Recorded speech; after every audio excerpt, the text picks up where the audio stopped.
दोस्तों आपके अपने YouTube चैनल ए प्लस अकेडमी में आपका स्वागत है। मैं हूं धीरज वैष्णव और इस क्लास के अंदर आज हम टॉप 20 क्वेश्चन करने वाले हैं। ये क्वेश्चन ऐसे हैं जो किसी न किसी पीसीएस एग्जाम यानी स्टेट एग्जाम के अंदर पूछे गए। तो प्लीज गाइस इस वीडियो को स्किप ना करना, बहुत इंपॉर्टेंट वीडियो है। चाहे एसएससी जीडी हो, ग्रुप डी हो, आपका पीटीटी, पटवारी, एसआई, इसी लेवल के क्वेश्चन बार बार आपसे पूछे जाते हैं। क्वेश्चन हम 20 करेंगे लेकिन कम से कम 60-70 क्वेश्चन हमारे इससे क्लियर होने वाले हैं। ठीक है दोस्तों, तो चलिए शुरू करते हैं हम पहले क्वेश्चन से कि रक्त शरीर में क्या कार्य करता है। देखिए रक्त के दो कार्य मेन है, ध्यान रखना है। एक तो ये ऑक्सीजन को क्या करता है दोस्तों, हमारे शरीर के सभी अंगों तक पहुंचाता है। फिर CO2 जो वहां से है क्या करता है, उसको बाहर की ओर लाता है फेफड़ों तक। ये हमें ध्यान रखना है। पहला कार्य तो हमारा ये हो गया। अब दूसरा कार्य इसका है कि ये क्या करता है, पोषक तत्वों का अवशोषण करता है। पोषक तत्वों का क्या करता है दोस्तों, अवशोषण करता है। किससे करता है, छोटी आंत से। और क्या करता है, उनको सभी अंगों तक पहुंचाता है। तो पहला तो बिल्कुल सही है कि भाई सारे जो शरीर है उसके अंदर ऑक्सीजन पहुंचाता है सारे शरीर में, बिल्कुल सही बात है। भोजन पाचन में सहायक है। देखिए दोस्तों पाचन में सहायक नहीं है, जो पाचन हुआ है किसमें होता है पाचन दोस्तों, हमें पता है छोटी आंत। इस छोटी आंत में जो पाचन हुआ है, इस पाचन में सहायक नहीं है, बल्कि पाचन हुआ है उसमें से जो पोषक तत्व है, उस पोषक तत्व को यहां से उठा करके पूरे शरीर में ले जाता है, इसलिए पाचन में सहायक नहीं है। ठीक है ना, ये गलत है। तरलता का इससे कोई संबंध नहीं है। खड़े होने में सहायता करता है। देखिए खड़े होने में सहायता ये नहीं करता, खड़े होने में हमारा कंकाल तंत्र करता है। कंकाल तंत्र सहायता करता है, हमने बहुत अच्छे से पढ़ा था। क्यों कि कंकाल तंत्र क्या करता है दोस्तों, हमें ढांचा प्रदान करता है जिससे हम खड़े रह सकते हैं, हमारा शरीर संतुलित रहता है। ठीक है, तो उम्मीद करता हूं समझ में आया होगा। दो ही कार्य यहाँ पर, ऑक्सीजन को शरीर के अंदर सभी अंगों तक ले जाना और कार्बन डाइऑक्साइड को वापस लाना। अब इसमें भी अगर बात करी जाए तो इसमें कौन से भाई साहब होते हैं जो ये कार्य करते हैं, हीमोग्लोबिन HB, है ना। यहां पर लिख देता हूं मैं हीमोग्लोबिन। यह हीमोग्लोबिन रक्त के अंदर होता है, यही कार्य करता है CO2 को ले जाने का, है ना। O2 को पूरे शरीर के अंदर ले जाएगा, CO2 को वापस फेफड़ों तक लाएगा। अब चलते हैं अगले क्वेश्चन की ओर। देखिए हमारा अगला क्वेश्चन है, एक स्वस्थ व्यक्ति में लगभग रक्त होता है। देखिए स्वस्थ व्यक्ति की अगर बात करें तो उसमें रक्त होता है 5 से 6 लीटर। ठीक है, और इसमें से भी अगर बात करें हम आदमी यानी मेल की बात करें तो मेल में होता है लगभग 5.5 लीटर। और अगर हम फीमेल की बात करें तो फीमेल में होता है लगभग यहां पर 5 लीटर। ठीक है, अब यहां पर ऑप्शन में आपको ऐसे ऑप्शन दे रखा है जिससे इसमें कोई ऑप्शन मैच नहीं हो रहा है। तो अब होता क्या है, देखिए यहां पर देखते हैं हम कि इसमें से जो पास वाली वैल्यू है उसमें हमें आंसर टिक करना है। देखिए क्वेश्चन ये एसएससी का है, एसएससी ऐसे ही क्वेश्चन पूछती है। तो इसीलिए देखिए 3.3 से 3.5 का कोई संबंध नहीं है, पास में ही नहीं। क्यों, वैल्यू चाहिए हमें 5 से 6 के बीच में। 4 से 4.5 का भी कोई संबंध नहीं, 6 से ज्यादा है। देखिए 6.5, इसका मतलब 5 से 5.5 तो यहां आएगा ना 5.5। तो इसके बीच में तो लगभग लगभग वैल्यू कौन सी है, ये वाली। तो दूसरे क्वेश्चन के अंदर कौन सा ऑप्शन होगा दोस्तों, ए वाला। ठीक है, तो ऐसा नहीं है कि सर वहां तो 5 से 6 लीटर आए नहीं इसलिए मैं तो करके नहीं आया। लगभग लगभग जो पास वाली वैल्यू होती है उसे वहां पर टिक करके आना होता है। ठीक है दोस्तों, आगे चलते हैं। अब मानव रुधिर का पीएच होता है। देखिए पीएच का मतलब होता है power of hydrogen, power of hydrogen. अब इसे ऐसे नहीं समझना है हमें कि ये पीएच वीएच, देखिए अम्ल और क्षार बहुत बड़ा टॉपिक, इसे डिटेल में पढ़ेंगे, लेकिन इतना जरूर ध्यान रखें कि एक पीएच स्केल होती है। इस स्केल में 0 से लेकर के 14 तक नंबर होते हैं। अब 14 इसका मतलब बीच में तो 7 होगा। इस 7 के इधर देखा जाए तो ये तो होता है क्षार, है ना दोस्तों। क्षार को बेस बोलते हैं यानी बी। और इस साइड में देखा जाए तो ये होता है अम्ल, और अम्ल को क्या बोलते हैं, एसिड। तो ऐसे याद रखना है कि अल्फाबेट में से एपोर एप्पल जो है पहले आता है तो पहले वाला इधर, SNR में भी ए पहले आता है तो ए इधर, है ना। क्षत्रिय बाद ही बाद में आता है तो बाद वाला पीछे की ओर रह जाएगा, बी भी बाद में आता है ऐसे तो पीछे की ओर, ऐसे याद रख सकते हैं आप। ठीक है, तो मानव रुधिर का पीएच जो होता है दोस्तों 7.4 होता है। अब देखिए 7.4 क्या है, 7 यहाँ है तो 7.4 तो लगभग यहाँ होगा। क्यों, 7.1, 7.2, 7.3 और 7.4 तो लगभग यहाँ पर। और हमें पता है 7 से इधर होते क्या हो जाता है दोस्तों, क्षार, है ना। तो इसका मतलब इसकी प्रवृत्ति कैसी है, रक्त की क्षारीय, है ना दोस्तों। और कितना है, ये अक्सर एग्जाम के अंदर पूछा जाता है, इंपॉर्टेंट क्वेश्चन है, इसलिए इसे आप जरूर ध्यान रखें। 7.4 इसका पीएच होता है। आगे चलते हैं, निम्नलिखित में से प्राकृतिक कोलाइड कौन सा है। देखिए मैंने वीडियो के अंदर बहुत अच्छे से क्लास में करवाया था आपको कि प्राकृतिक कोलाइड जो है हमारा रक्त होता है ना। अब कोलाइड की अगर बात करें, कोलाइड का मतलब मिश्रण, है ना, ऐसा मिश्रण जिसके अंदर देखिए, अब रक्त को कोलाइड इसलिए बोला गया है कि रक्त के अंदर है RBC भी है, WBC भी है, और बिंबाणु यानी प्लेटलेट्स भी है, और एक प्लाज्मा भी है, प्लाज्मा। इतने सारे से मिलकर मिश्रण बन रहा है ना। तो एक विलियन की तरह बन रहा है, इसीलिए इसको कोलाइड बोला गया है। ये रसायन विज्ञान का शब्द है कोलाइड, तो इसलिए इसे ज्यादा डिटेल में नहीं जाना है हमें। इतना ही ध्यान रखना है कि जो प्राकृतिक कोलाइड है वो रक्त को कहा जाता है। ठीक है दोस्तों, आगे चलते हैं। कणिकाओं के बिना रक्त में तरल अंश को क्या कहते हैं? अब बहुत डिटेल से समझना, क्योंकि ये क्वेश्चन समझ लिया तो कम से कम 10-20 क्वेश्चन आपके इजी वे में आराम से सोल्व हो जाएंगे। देखिए हमें पता है रक्त है, रक्त के अंदर एक होता है दोस्तों प्लाज्मा, है ना, प्लाज्मा, और एक होता है यहां पर कणिकाएं। कणिकाओं को रुधिरी राणु भी कहते हैं, कणिकाएं, है ना, मैं लिख देता हूं रुधिराणु, रुधिराणु भी कहा जाता है। अब ये कणिकाएं हैं दोस्तों, कणिकाएं भी 3 प्रकार की है, आरबीसी, एक है डब्ल्यूबीसी, और एक और देखा जाए तो एक है बिंबाणु यानी प्लेटलेट्स, बिंबाणु।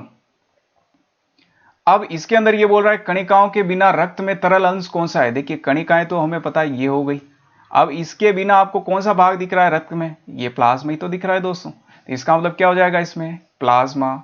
देखिए सीरम जो है, सीरम यहां पर एक प्लाज्मा के अंदर एक प्रोटीन पाया जाता है, उस प्रोटीन को अगर अलग कर ले तो फिर ये सीरम कहलाता है। ठीक है दोस्तों, इस प्रोटीन को अगर बाहर निकाल ले प्लाज्मा में से तो वो सीरम कहलाता है, तो ये नहीं हो सकता है, इसका ऑप्शन हमारा प्लाज्मा होगा। ठीक है, अब आगे चलते हैं। हाँ दोस्तों, अगर ये वीडियो पसंद आ रहा है आपको लगता है कि काफी हेल्पफुल है, तो प्लीज यार इसे लाइक करें, वीडियो को अपने दोस्तों के साथ शेयर करें, जिससे थोड़ा मुझे भी मोटिवेशन मिले कि हाँ बच्चे इंटरेस्टेड हैं, सपोर्ट भी करते हैं, और चैनल पे नए हैं तो चैनल को सब्सक्राइब जरूर करें। ठीक है, अब आगे चलते हैं। देखिए मानव रक्त में कोशिकाएं अंश का कितना प्रतिशत प्लाज्मा होता है? तो ये रक्त है, रक्त के अंदर अभी देखा था हमने, ये होता है प्लाज्मा, और एक क्या होता है दोस्तों? कणिकाएं। तो ये कणिकाएं हैं, कणिकाएं तो होती है दोस्तों 45%, है ना, और ये प्लाज्मा होता है 55%। ठीक है, तो इसके अंदर है हमारा ऑप्शन यहां पर। अगर कणिकाओं की बात करता है तो कणिकाएं कितनी हम टिक करते हैं यहां पर? 45, लेकिन बात किसकी कर रहा है? प्लाज्मा, इसलिए क्या होगा दोस्तों? 55%।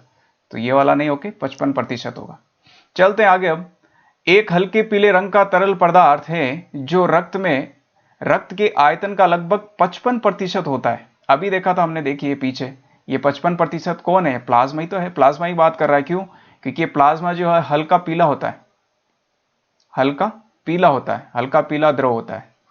ठीक है, ये लगभग देख लीजिए हमारे रक्त को तरल बनाने का कार्य यही करता है दोस्तों, ध्यान रखना है। ठीक है, तो ये इसका मतलब क्या हो जाएगा इसमें? प्लाज्मा। आगे चलते हैं, अगला क्वेश्चन है मानव रक्त प्लाज्मा में प्राय पानी की प्रतिशत मात्रा होती है। अब देखिए हमने पढ़ा था रक्त, रक्त में से एक प्रकार क्या पढ़ा था अभी हमने? प्लाज्मा। अब इस प्लाज्मा के अंदर भी देखा जाए तो 90% पानी होता है। ठीक है, और देखा जाए तो इधर 10% अन्य पदार्थ। अब अन्य पदार्थ के अंदर यहां पर अकार्बनिक और प्रोटीन यह भी आते हैं सभी इसके अंदर। तो पानी की मात्रा कितनी हो गई दोस्तों? 90%। अब यहां पर ऑप्शन में आपको 90 तो नहीं दिख रहा है, लेकिन 90 के पास दिख रहा है आपको, लगभग 90 से 92%, तो आपको ये ऑप्शन उसमें टिक करना है। ठीक है, अब चलते हैं आगे।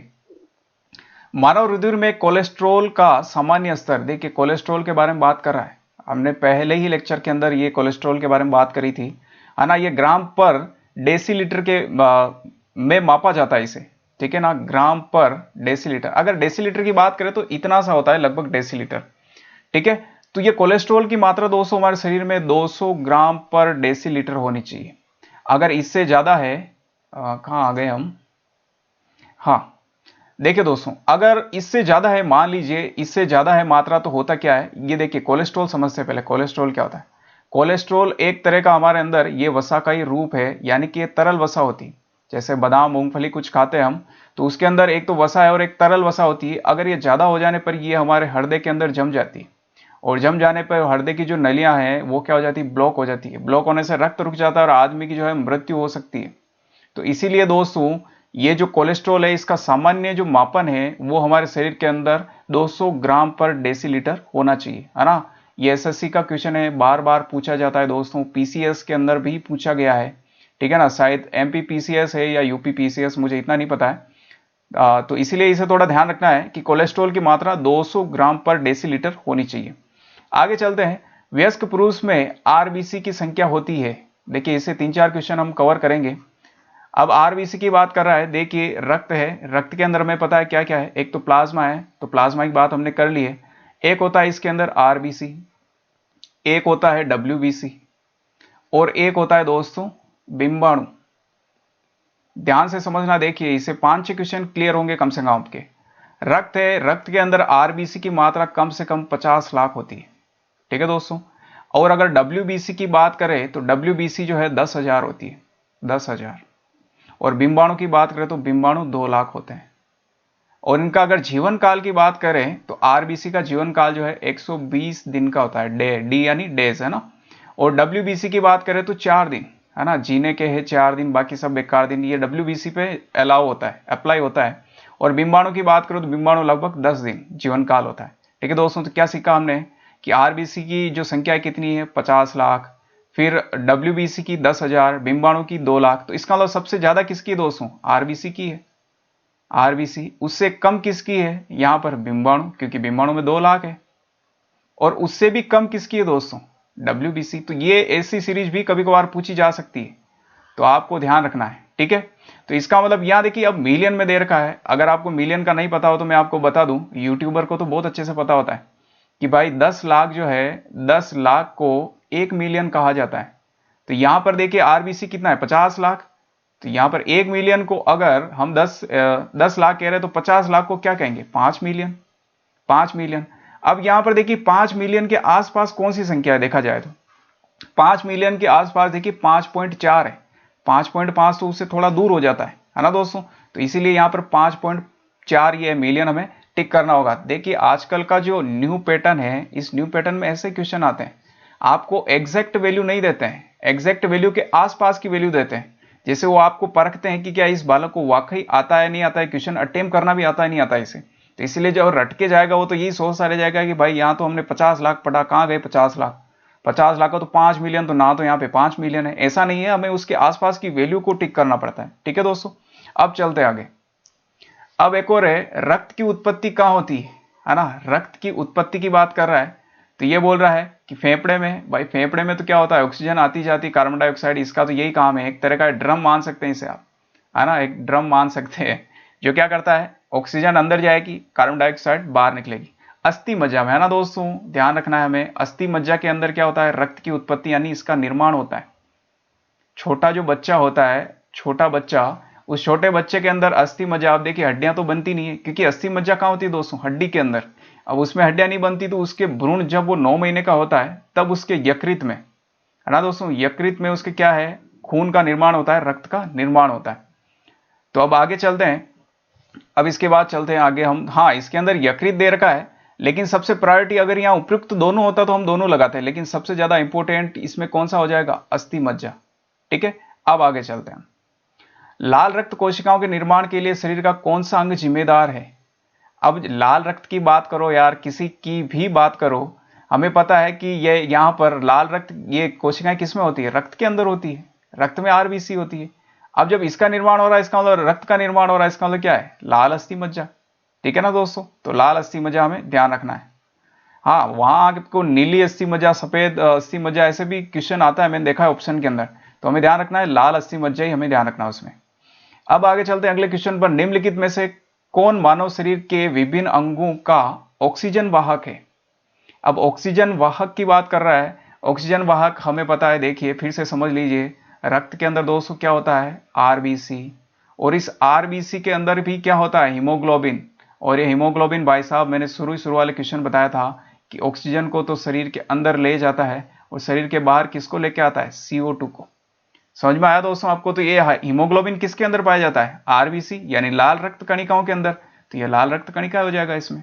ठीक है, अब चलते आगे। हाँ, इसकी जगह अगर हीमोग्लोबिन आता तो भी सही था, और अगर ये दोनों आरबीसी या हीमोग्लोबिन नहीं आके रक्त आता तो भी वो भी सही था। क्यों कि रक्त के अंदर ही तो है हीमोग्लोबिन।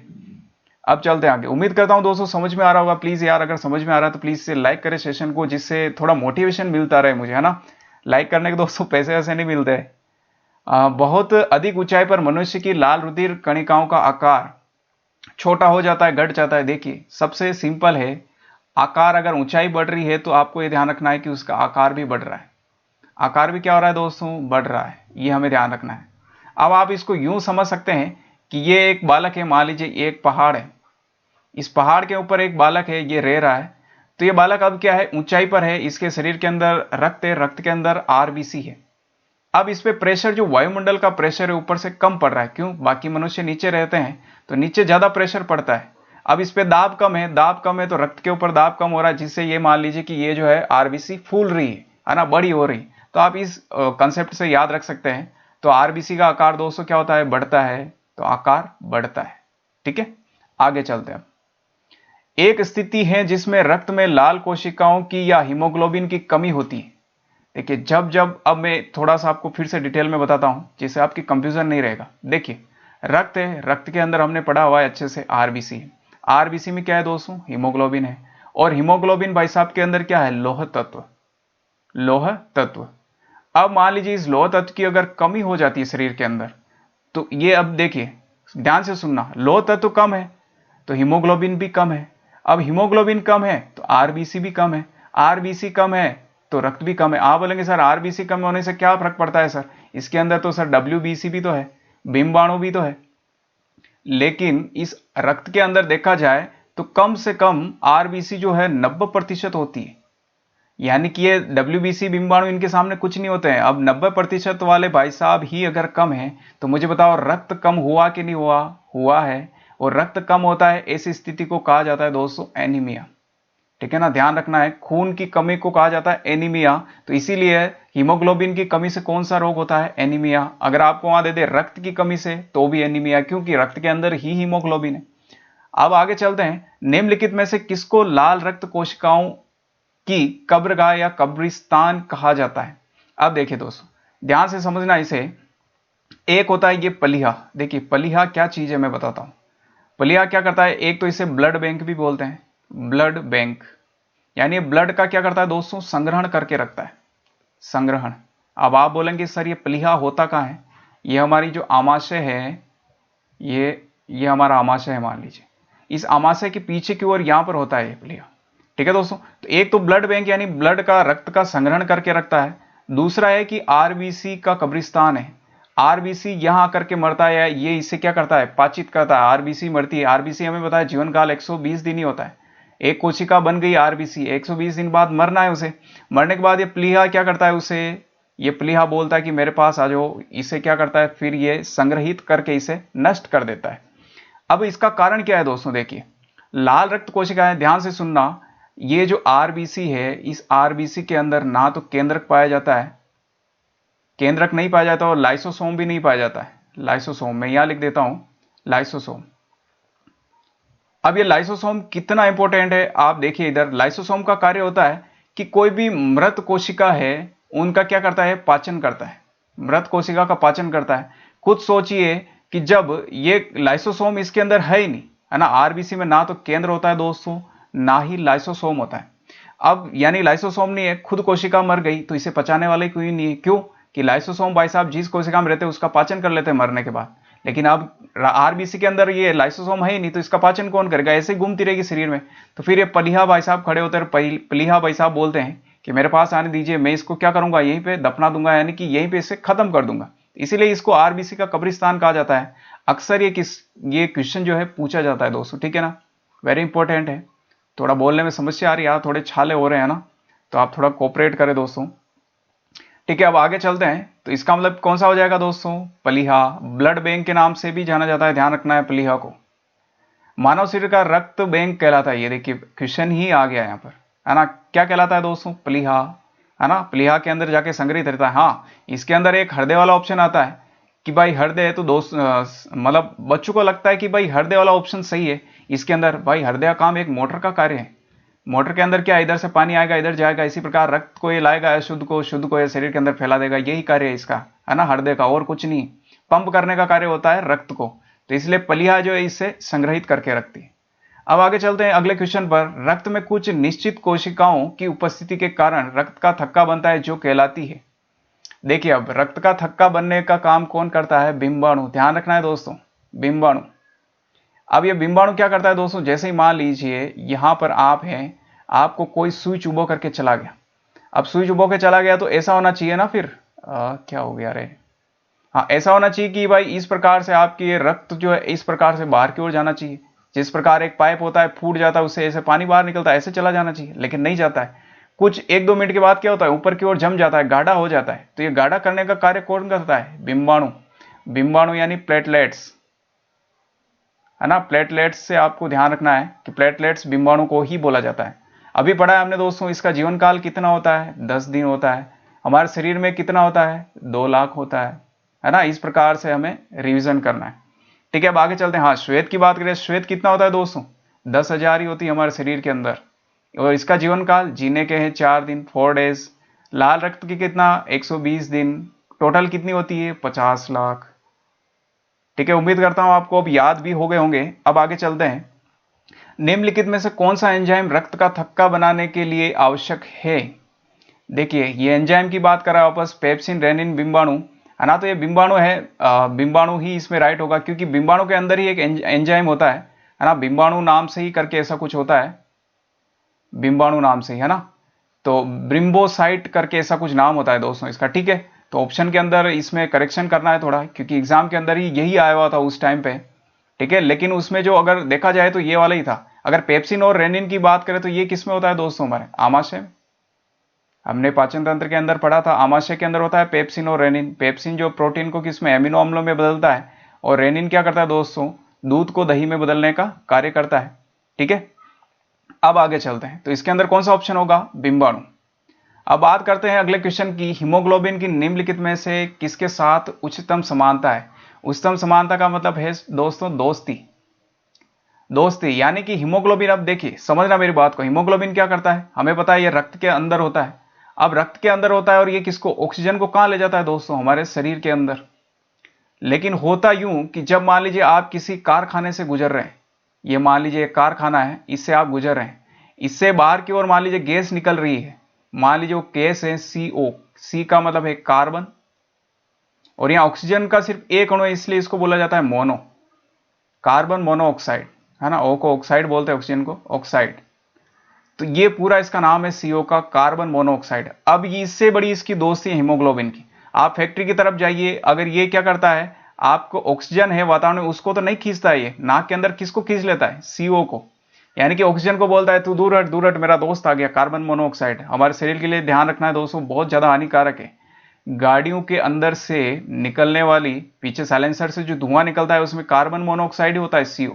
ठीक है, तो इससे इसकी गहरी मित्रता है। तो ये बोल रहा है उच्चतम समानता किससे है, तो हमें ध्यान रखना है यहाँ पर कार्बन मोनोऑक्साइड। इसके अंदर ऑप्शन में यहाँ गलत दे रखा है, कार्बन डाइऑक्साइड है, तो हमें यहाँ क्या करना है, सिर्फ कार्बन मोनोऑक्साइड, है ना। ये मैंने टाइप करके लिखा है, तो थोड़ा करेक्शन कर देना आप, कार्बन मोनोऑक्साइड। तो दोस्तों प्लीज एक बार मुझे कमेंट करके बताएं कि ये आपको सेशन कैसा लगा है, और अगर आप इसी तरह के क्वेश्चन चाहते हैं कि सर आप हमें इसी तरह के क्वेश्चन कराते रहें, तो प्लीज एक बार कमेंट करना यार, और इस वीडियो को जितना हो सके अपने दोस्तों के साथ शेयर करना, जिससे थोड़ा मुझे भी है जो मोटिवेशन मिलता रहे, है ना, जिससे लगे कि यार हाँ वाकई बच्चे पढ़ रहे हैं और मुझे इस प्रकार के वीडियो बनाने चाहिए। ठीक है दोस्तों, इसी के साथ मिलेंगे हम नए वीडियो में। जय हिंद, जय भारत।